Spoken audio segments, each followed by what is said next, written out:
Would you please be seated? Three men in conversation, and for those watching, the world around them changes. One way of describing Zelensky's visit to the White House on Friday. As those watching saw the political world change around them. But an even greater change on the mountaintop 2,000 years ago. And what then can we learn from it? Jesus took with him Peter, James and John and led them up the mountain.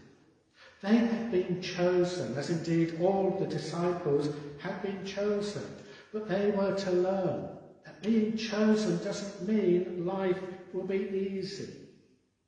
Life will be, in many ways, just the same, as they will walk with him and have walked with him for countless miles through the countryside, listening to him. We often forget about the mundanity of life. We read in our Gospels, Jesus goes here, he goes there, but it took months to get there. So they would have walked day after day after day, setting up camp, gathering food, cooking, and all the rest of it. Life wasn't glorious. Life could be boring. But every now and then come these glimpses. There on the mountaintop, they glimpsed a little of the glory of Christ. The glory that is always there, but is often hidden from our sight. And that can be the same for you and for me. We have been called by God, called by Jesus. I know my sheep. I call them by name. They follow me. And so we come, week after week, year after year.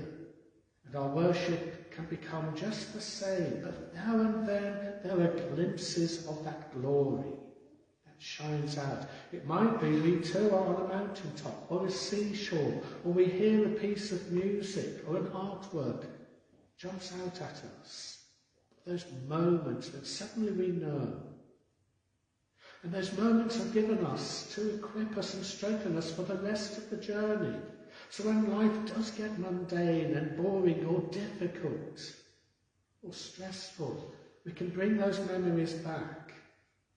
Peter, James and John would have to come down the mountain, and straight away were faced with a problem, with an epileptic boy who the disciples could not heal. That glimpse of glory didn't mean that everything for them was changed. They would carry on. And after the resurrection, they'd go out into the world and face persecution, but that memory would sustain them. Life can be mundane and boring, but those glimpses of glory are there for us to treasure and to hold on to. As they watch, Moses and Elijah come to talk with him. Moses the lawgiver, Elijah the prophet, the two pillars of faith. And they come to talk with Jesus. And Peter wants to hold on to that moment, as we all would. We can't. We have to let it go. We're always moving on. The first Christians were called followers of the way, leaving what's past and going on to what is to come, following Christ wherever he leads us. We try to hold on. Mary in the garden on the day of resurrection wanted to cling on to Jesus.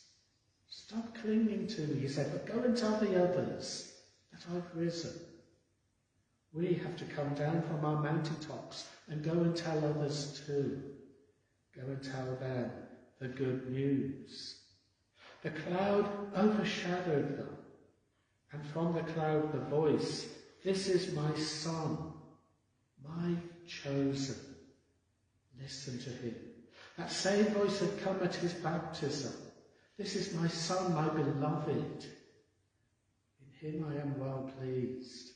But now he's the chosen one, the one who is to bring that news of salvation. Then they come down. At that time they tell no one of any of the things that they have seen. But the time will come when they will tell the good news of who Jesus really is to a world that couldn't see.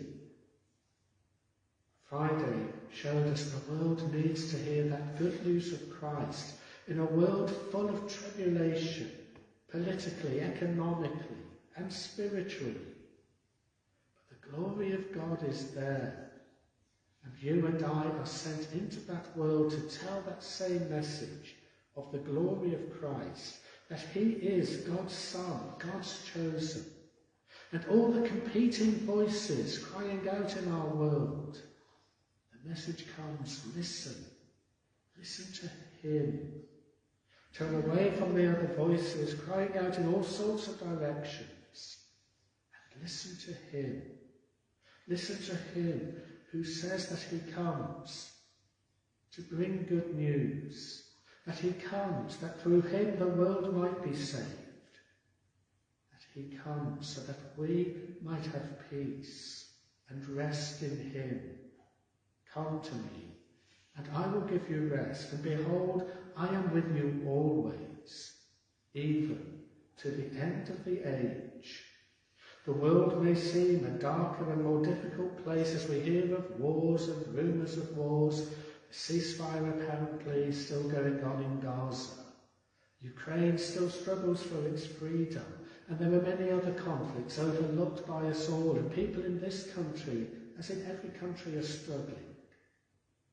Where are we to turn? This is my Son, my chosen. Listen to him. And he sends us out into the world. We can't change the world by ourselves. It might seem that we can do nothing.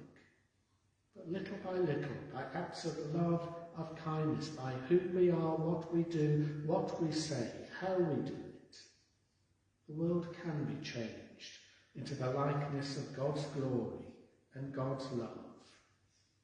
If we turn away from the other voices that divert us and turn to him, focus only on him. When the voice had spoken, Jesus was found alone.